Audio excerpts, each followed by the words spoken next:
Faça do seu alimento seu remédio, do seu remédio seu alimento. Essa frase é bem conhecida, antiga, do Hipócrates, o pai da medicina ocidental, da medicina convencional. Mas Avicena também sempre falou disso. Todos os médicos sempre falaram da nutrologia. Vários médicos famosos que a gente já entrevistou aqui no programa Saludes sempre reclamaram da, do currículo da medicina, né? Pouco se falou sobre nutrição. E, aliás, é um tema absolutamente importante. Tanto é que depois se fiz cursos de pós-graduação em nutrologia. Hoje nós vamos falar sobre esse importante tema, o tema da nutrição para a saúde como um todo, inclusive dentro do processo de envelhecimento. Para isso, eu tenho o prazer de receber Denise Carreiro, ela é nutricionista, fez faculdade de saúde pública na USP em 82 e especialista em nutrição funcional e desde 1991. E está ensinando muitos, mas muitos médicos mesmo, a importância da nutrição, da nutrologia. Tem mais de 20 livros publicados. Está começando agora mais um Saludes.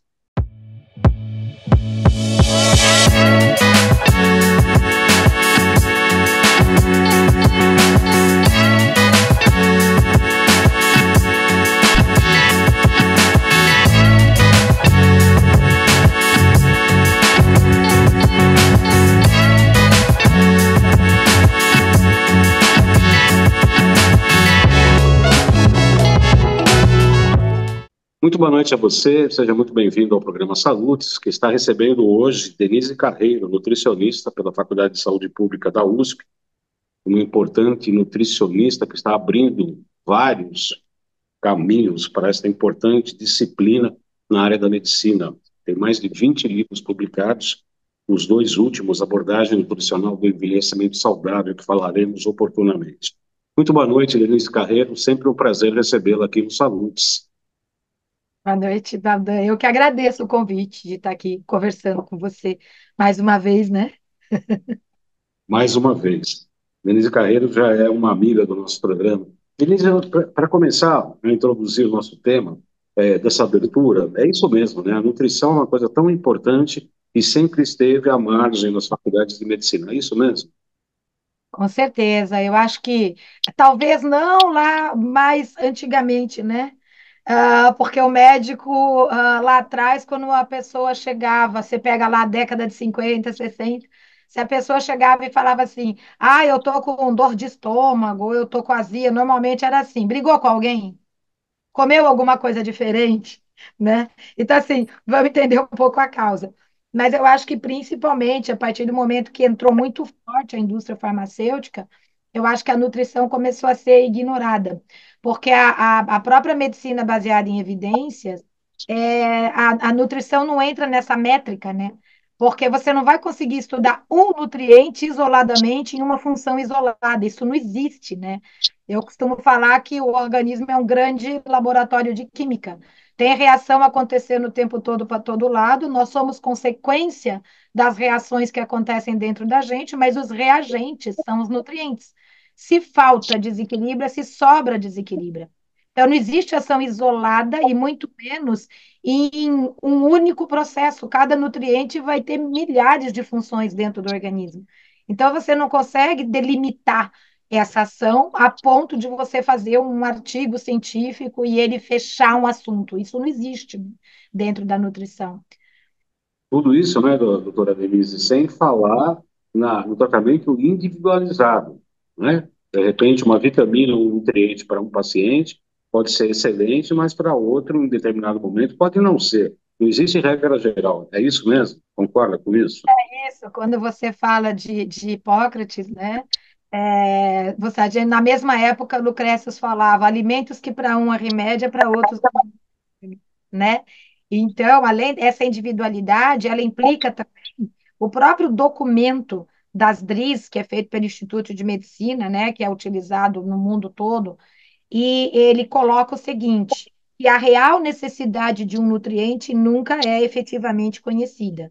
Em função do quê? Da individualidade. Então, muitas vezes, para mim funcionar igual ao vizinho, eu vou precisar de mais daquele nutriente para que ele consiga executar a mesma função. tá? Uhum. Então, quando você fala de individualidade bioquímica, isso é o primeiro conceito que rege, né, a nutrição clínica funcional. Por quê? Porque é isso, eu preciso tratar ou equilibrar o organismo e não controlar o sintoma, né? É equilibrando o organismo que a gente consegue, é o terreno biológico, né? O organismo é de nutriente, é feito de fitoquímicos. Então, se eu não equilibro esse organismo, eu efetivamente não vou conseguir mudar um quadro. O medicamento, de uma maneira geral, ele pode controlar determinados sintomas, porque às vezes nem isso, mas efetivamente mudar a causa e recuperar a função, quem faz é, fisiologicamente falando, é o processo nutricional. A gente tem, dentro dessa abordagem integrativa, todos esses processos que envolvem a parte física, mental, emocional, espiritual, todas as terapias complementares que vão agir sempre no sentido de equilibrar o organismo, não é isso?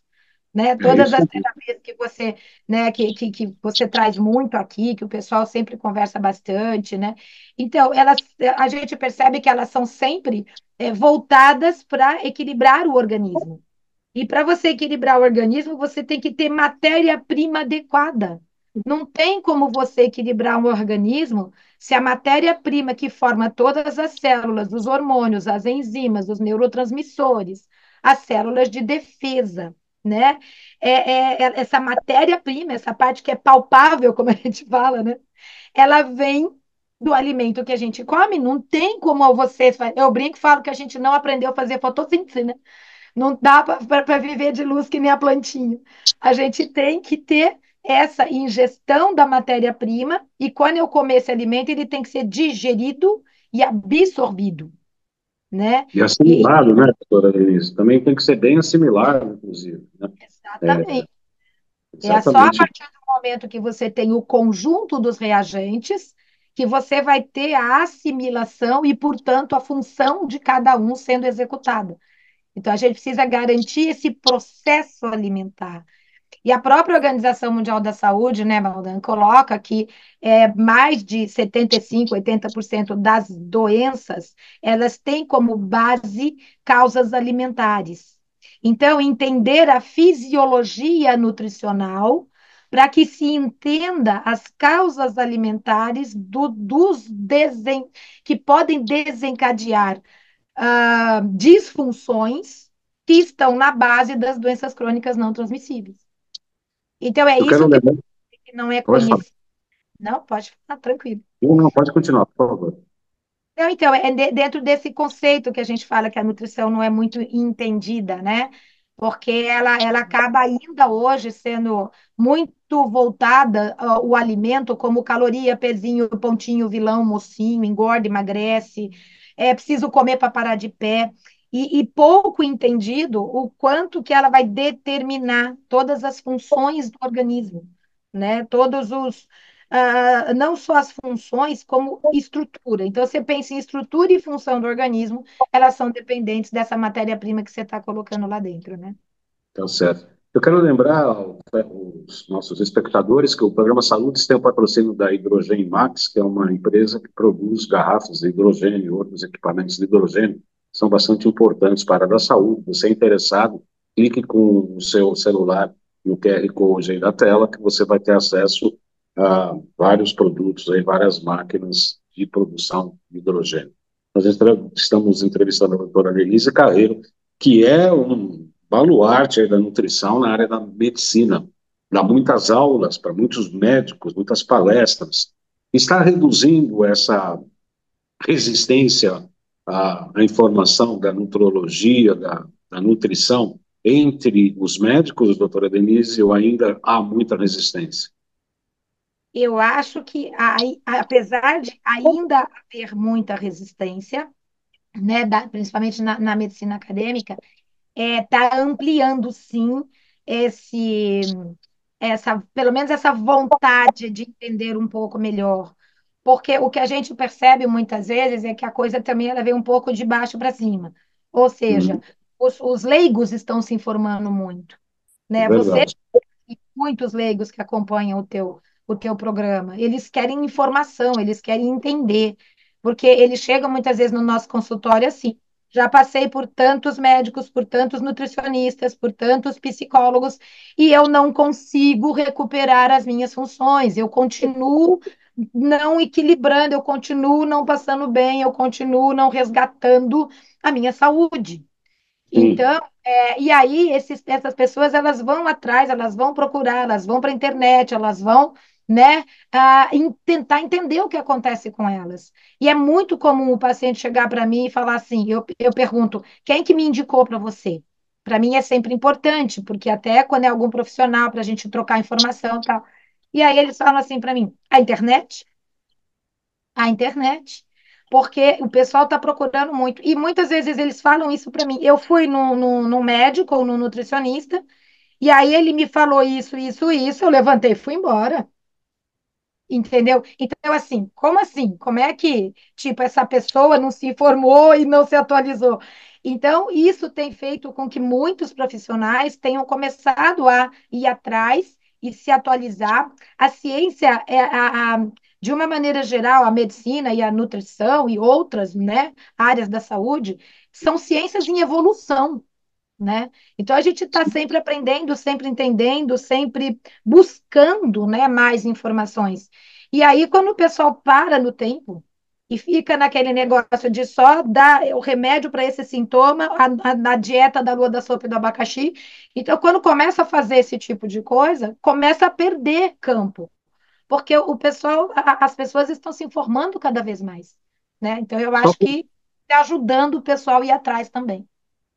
Só para ilustrar exatamente o que a doutora está falando, recentemente eu recebi um WhatsApp de uma menina de 26 anos. Eu quero saber se o Zapper, olha, sabendo o que que é o Zapper com 26 anos, pode curar uma pangastrite. Pangastrite, para quem não sabe, é uma gastrite genérica no estômago que não tem uma área localizada. E ela queria saber se o Zapper poderia curar, entre aspas, a pangastrite dela, porque ela tinha tomado pantoprazol e isso tinha atacado o seu fígado, que estava inclusive já com esteatose não, estava com gordura no fígado, né? Aí, uma menina de 26 anos, mas assim, pode curar? Falei, não, precisamos fazer um teste aqui de biorressonância, precisa fazer várias coisas para ver como é que você está para poder chegar num tratamento adequado. Mas veja só, uma menina de 26 anos, sabendo o que é Zapper, passou por vários médicos, inclusive com fitoterápicos, que não deram resultado, e ela queria saber se o Zapper, que é um equipamento de frequência, poderia curar, entre aspas, a pangastrite. Você vê o nível de informação que hoje a internet, obviamente, está É produzindo, isso. né?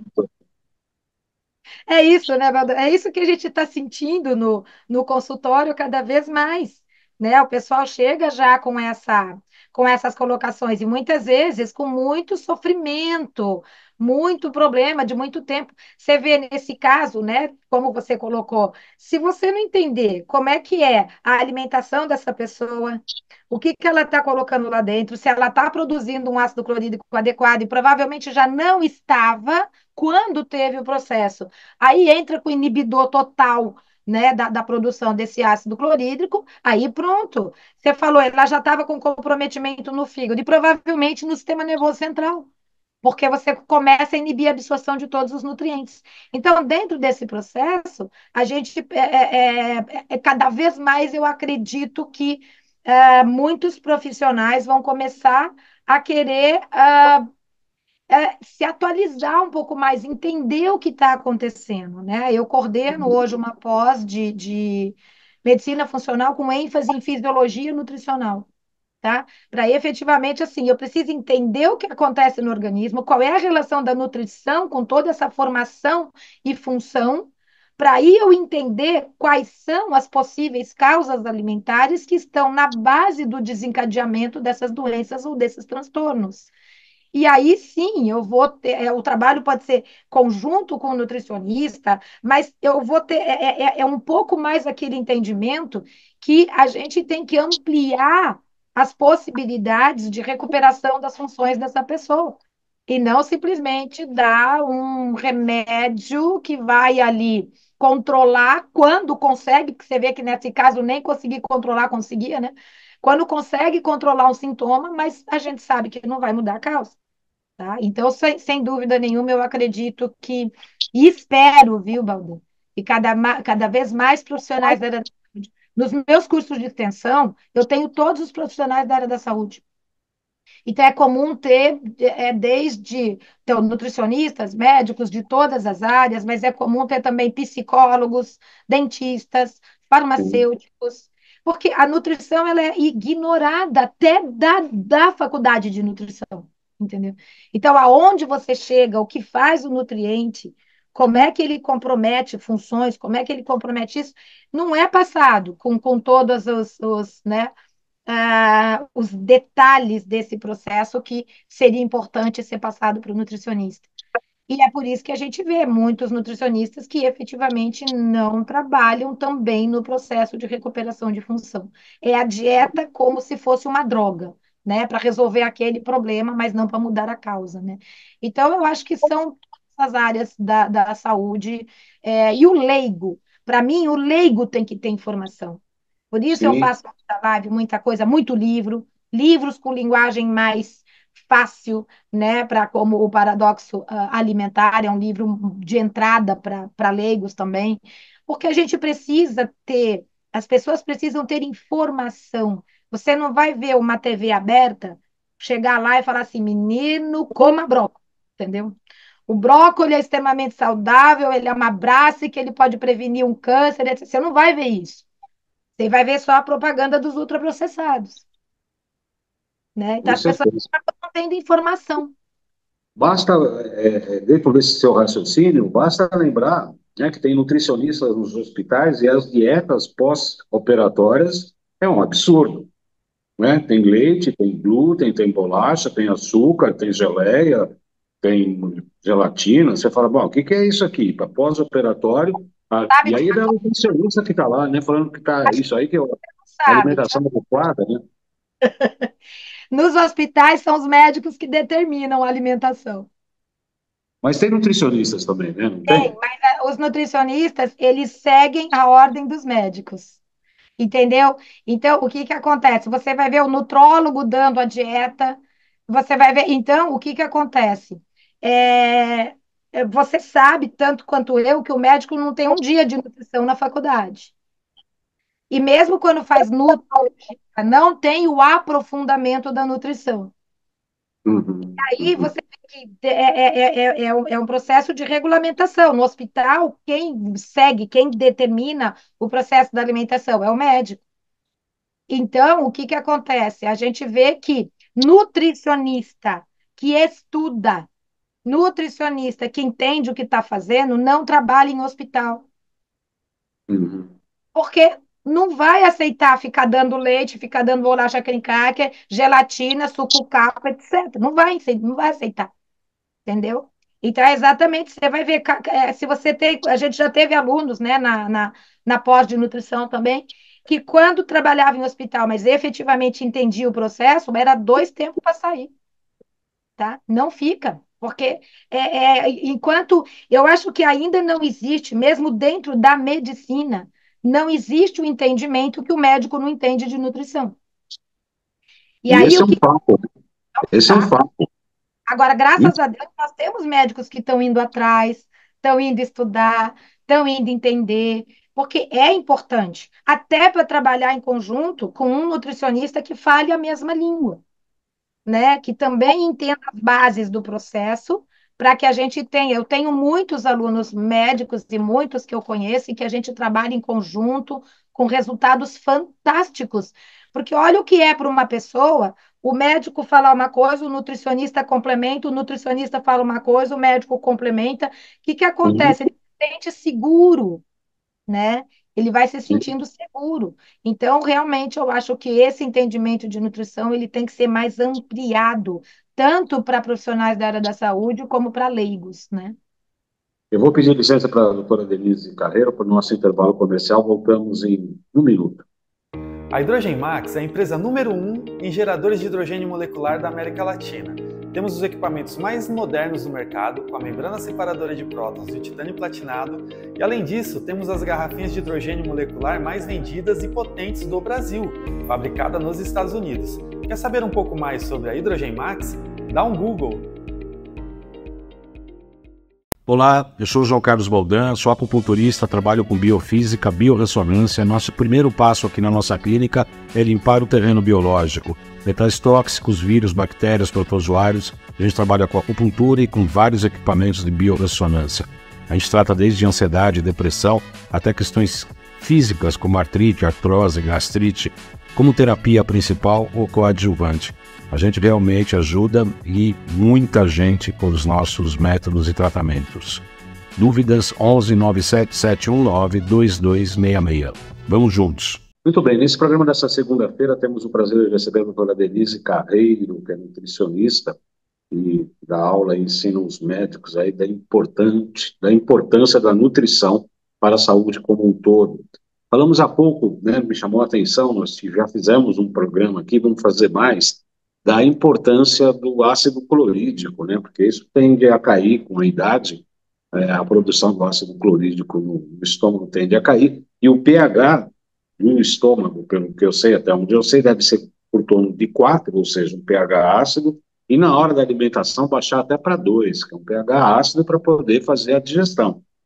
E a medicina convencional dá um antiácido para possíveis problemas de gastrite, que na verdade ocorre muito mais por hipocloridia do que hipercloridia. Então, é uma equação que não fecha, é uma informação que não bate com nada. É isso mesmo, doutora Denise? Com certeza, né? É como você falou, o pH na hora da digestão, ele chega de 1 a 2, né? Ele é bem ácido e tem que ser muito ácido, porque é só no pH ácido que você vai ionizar a vitamina e mineral para absorver no intestino, que você vai matar fungos, más bactérias e parasitas, que vai digerir proteína. E uma coisa importante, né, Baldão? O pH, quando ele está muito ácido, ele fecha a cárdia para o alimento não voltar para o esôfago, né? E ele vai promover aquele processo de liberação de enzima digestiva, ação das enzimas digestivas, ionização, controle de microbiota. E a hora que o alimento para 1 hora no estômago e começa a passar para o intestino, é ainda esse pH muito ácido que vai estimular no intestino a liberação da secretina, né, de hormônios que vão levar à liberação de sais biliares, de bicarbonato, ou seja, a digestão e absorção no intestino, ela também é dependente do ácido clorídrico adequado do estômago. E aí entra aquilo, se não tem uma produção adequada do ácido clorídrico, ao invés, e não é muitas vezes uma acloridria, é como você falou, é uma hipocloridria. Então, aquele pH, ao invés de ficar próximo de 2, fica próximo de 3, por exemplo. É uma diferença muito pequena, mas é de grande proporção na digestão. E aí, aquele alimento que chega lá, ao invés de ele chegar, quebrar e ir embora, ele para, fermenta, estufa, irrita, e ainda pode cutucar a carne e voltar para o esôfago. Sendo que o esôfago não é preparado para ter absolutamente nada de ácido clorídrico. Então, nesse processo, esse esôfago vai ficar irritado com aquele pouco, que é pouco para o estômago, mas é muito para o esôfago. Então, pode dar azia, queimação, refluxo, pigarro, tosse, formação de muco. E aí, lá vem o quê mesmo? Inibidor de bomba de prótons. Aí o pessoal pega e inibe totalmente a produção do ácido clorídrico. E é Só vai, claro, desculpa, falo. só vai piorar o sintoma, né, doutora? Porque no momento inicial, anestesia, né? Porque eu brinco e falo, alcaliniza até a alma, né? Então, no momento inicial, anestesia. Mas todos os próximos problemas que a pessoa vai ter, vai ser em função disso. Porque breca a absorção adequada de vitamina e mineral, não consegue controlar a microbiota saudável, altera a microbiota saudável, que é um determinante para a nossa saúde imunológica, neurológica e endócrina, e não consegue digerir proteína adequadamente. E proteína mal digerida é uma grande causa de inflamação do organismo, né? Aliás, é uma grande epidemia que é a desbiose intestinal. Eu recebi com muito prazer esse livro aqui, Abordagem Nutricional no Envelhecimento Saudável, da doutora Denise Carreiro, e ela fala logo na abertura do programa, aqui do livro, E nos próximos anos, a partir de 2025 até 2030 e por aí vai, a população brasileira, e no mundo como um todo, mas no Brasil inclusive, vai ter muitas pessoas acima de 60 anos, né? As pessoas com mais idade, né? Os idosos. E como é que se envelhece saudavelmente? Por incrível que pareça, nesse livro, a doutora Denise coloca que uma dessas um grupo dessas pessoas que já está na terceira idade, na chamada terceira idade, tem condições de saúde até melhores que os jovens, né? De fast food, de refrigerante, de leite, que é o assunto que a gente vai tratar no próximo programa. Enfim, fale um pouco desse livro, para quem é destinado, e comente um pouco isso, essa apresentação que eu estou falando, doutora Denise. É, a gente, quando a gente fala da prevenção, né, ou promoção de um envelhecimento saudável, o pessoal fala assim, quando que a gente começa? Eu falo, na barriga da mãe, né? Porque, na verdade, o processo que envolve na gestação, você está falando da programação metabólica. Essa programação metabólica que ocorre na barriga da mãe, e principalmente até os 2 anos de idade da criança, vai determinar o resto da vida, principalmente em relação à resiliência imunológica, neurológica e endócrina. Então, quando a gente fala que as pessoas que hoje têm 50, 60, 70 anos ou mais, elas têm uma chance maior de ter mais resiliência, é porque lá, quando eles nasceram, não existia aditivo químico, não existia agrotóxico, as pessoas comiam comida, não tinha para onde correr. E até o número de drogas que existem hoje, que acabam comprometendo esse processo, como, né, os inibidores de bomba de prótons que a gente falou, nem existia. Você tomava um antiácido, mas o pessoal até sabia que um suco de couve poderia prevenir um quadro grave de úlcera e recuperar, ou seja, existia ainda aquela ideia de que a alimentação sim tinha importância, que a hora da alimentação é sagrada, tá nervoso nem come, não quero briga na hora da refeição, líquido com a refeição faz mal da barriga. Então, o que que existia na época do tempo da vovó, como eu falo, né? Antes de entrar os alimentos ultraprocessados, os agrotóxicos, era um processo que deixava a pessoa com uma base boa, né? E aquelas que conseguiram passar por isso sem ter doenças infecciosas, etc., são as pessoas mais velhas hoje que, quando mantiveram um saldo positivo na alimentação, no sucumbir às porcarias, né? Mas que ainda mantiveram um hábito bom, são essas que você vai ver hoje mais velhas e que têm uma qualidade de vida ainda. Porque você fala, não adianta você ter mais anos de vida, você tem que dar mais vida aos anos, eu tenho que ter qualidade de vida. Então, não adianta nada, eu já atendi paciente no consultório com 50 anos, com Parkinson e Alzheimer, É né? muito cedo, né? É demais da conta, né? Então, a gente está percebendo que as pessoas estão adoecendo hoje, cada vez em idade mais precoce. E a gente já tem dados da Organização Mundial da Saúde, eles colocam que os filhos têm expectativa de vida menor que a dos pais. Então, e a população está envelhecendo, e essa população que está envelhecendo, muitos já são aqueles que nasceram na década de 70, 80, aonde só se comia ultraprocessado, né? Como a gente vê hoje ainda, quando você fala, vamos comer comida de verdade, vamos evitar ficar comendo um monte de ultraprocessado, vamos descascar mais, desembalar menos, que fresco, que chato, né? Então, as pessoas que tentam comer um pouco melhor são as esquisitas, tá? Isso acontece muito com as crianças que a gente vai atender e vai tirar do quadro, vai tentar dar mais comida, menos porcaria. As crianças são as esquisitas da escola. Então, é um processo que teve uma inversão total de valores.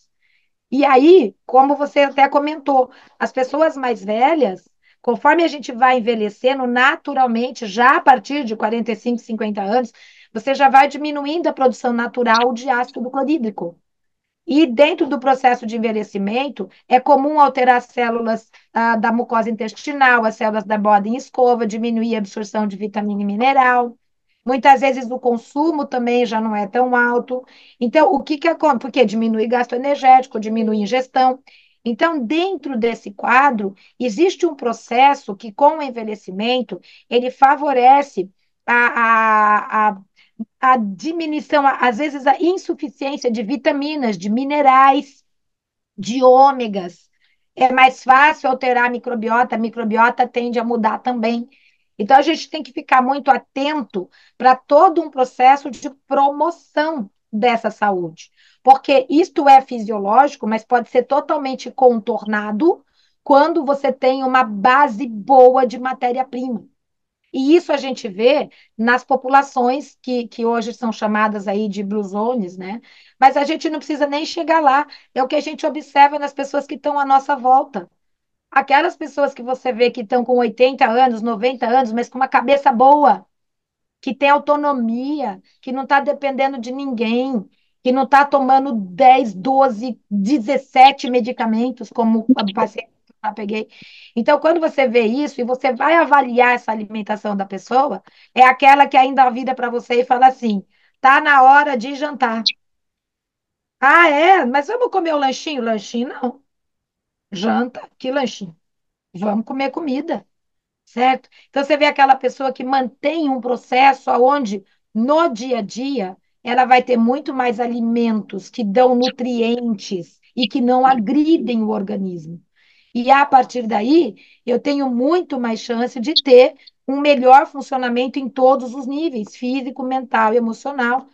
A gente tem a resistência à insulina hoje como um dos principais fatores, né, que desencadeiam as doenças que hoje mais matam, certo? E dentro desse processo, muitas causas dessa resistência à insulina estão ligadas a alimentos inflamatórios, estão ligados ao leite de vaca, estão ligados a açúcar, aditivo químico, estão ligados a baixíssimo consumo de legumes, verduras e frutas. Então, se a gente começa a trabalhar isso dentro de uma alimentação, eu falo que a alimentação do tempo da vovó, né? Voltar a comer comida mesmo, de verdade, horários regulares, alto consumo de fruta, legume e verdura, de preferência orgânica, que tem aí 40, 50% mais de fitoquímicos. Uma fruta, um legume ou uma verdura tem mais de 1.000 fitoquímicos. Esses fitoquímicos que já se conhecem, eles já são comprovadamente um dos principais fatores que levam a uma longevidade saudável porque eles têm uma ação de hormese no organismo, eles são chamados de hormetinas, e que eles fazem um controle das ações anti-inflamatórias, anti-alérgicas, antioxidante, ativando vias anti-inflamatórias, ativando vias que inibem a ação, por exemplo, de NF-κB, que é altamente inflamatório. Quem que faz isso? Fitoquímicos. E muitos desses fitoquímicos de legumes, verduras e frutas, eles vão desempenhar no organismo as mesmas ações que você já deve ter ouvido, né, Baldão? Quando se fala no envelhecimento saudável, o pessoal coloca muito sobre a restrição calórica, que é 10 a 15% de consumo menor do que o que a gente, teoricamente, ficaria ou seria adequado. Mas os fitoquímicos imitam os efeitos da restrição calórica sem desnutrir. E aonde você tem isso? Frutas, legumes, verduras, cereais integrais, leguminosas. E hoje o pessoal deixa de comer isso para comer suplementos, para consumir suplementos prontos, shakes, né? Barrinhas de cereal, que são altamente químicos, altamente ultraprocessados, e consome isso no lugar de uma fruta. E a gente E a começa a coisa certa, ainda achando que está fazendo a coisa certa. Doutora Denise, a gente fez um workshop no dia 19 de outubro, agora passado, sobre pulsologia chinesa, o diagnóstico pelos pulsos, segundo a medicina tradicional chinesa. E dos 20 e tantos participantes, 23 participantes nesse primeiro, tinham 2 nutricionistas, que eu acho fantástico. E pela Fiquei com pulsologia. muita vontade de fazer o curso, só que eu estava dando aula. Mas olha, dia 15 de março, provavelmente, faremos a segunda versão. Eu gostaria muito que você fosse. A gente está Adoraria. em fazer um pouco híbrido, né? Porque o pessoal reclamou um pouquinho que precisava de mais prática. Talvez a gente faça uma parte teórica online, pelo Zoom, e depois uma parte mais prática, porque a gente vai, as pessoas querem, começa a pegar o pulso como alunos, né? E para o nutricionista, obviamente, dá para perceber a atividade do intestino delgado, principalmente, que é a assimilação nutricional, e do intestino grosso, né? Que é o anabolismo e o catabolismo. Ajuda muito, inclusive, uma determinada linha de tratamento.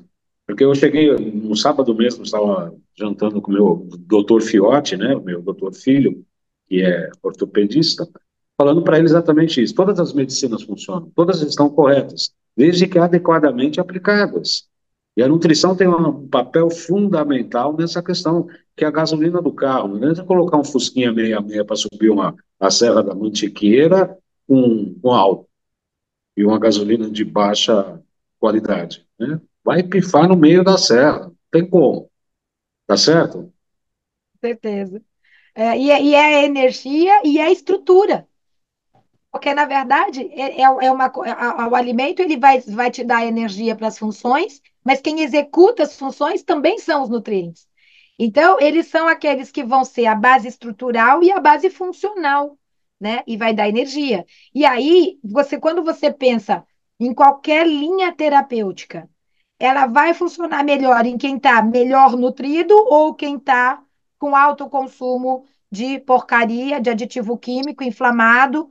Então, qualquer terapia que existe, ela tem muito mais efetividade a partir de uma base de um terreno biológico adequado. Aí ela vai ter outra ação, né? Perfeito. E aqui no consultório a gente faz exatamente isso. Quando as pessoas vêm com, eu falo, traz todas as medicações, porque o raciocínio clínico indica determinado fitoterápico, homeopático, alopático, seja lá o que for, né? Alimento, etc. Mas a dosagem para aquela pessoa, a gente faz tanto biorressonância ou o Bidort mesmo, para avaliar a dosagem. Porque o raciocínio clínico é uma coisa, e o corpo da pessoa e a assimilação é outra. Às vezes tem que ajustar. É a Que fantástico. individualização, né? É a individualização. E imagina quando a gente consegue pegar isso, você está trabalhando, se você consegue já trabalhar isso na gestante, na criança, tá? Então, vou te dar o exemplo. Meu neto vai fazer 11 anos, meu neto nunca tomou uma droga, tá? Para não falar que é nunca, nunca, nunca, nunca, ele teve que fazer uma cirurgia de apêndice. Foi a única vez na vida, mas nunca ficou doente, nunca teve nada que precisasse tomar uma droga. Uma nutrição com a homeopatia, com todo esse processo, ele, né, E a tá saúde é extremamente perfeita. equilibrado, né? E a saúde é perfeita.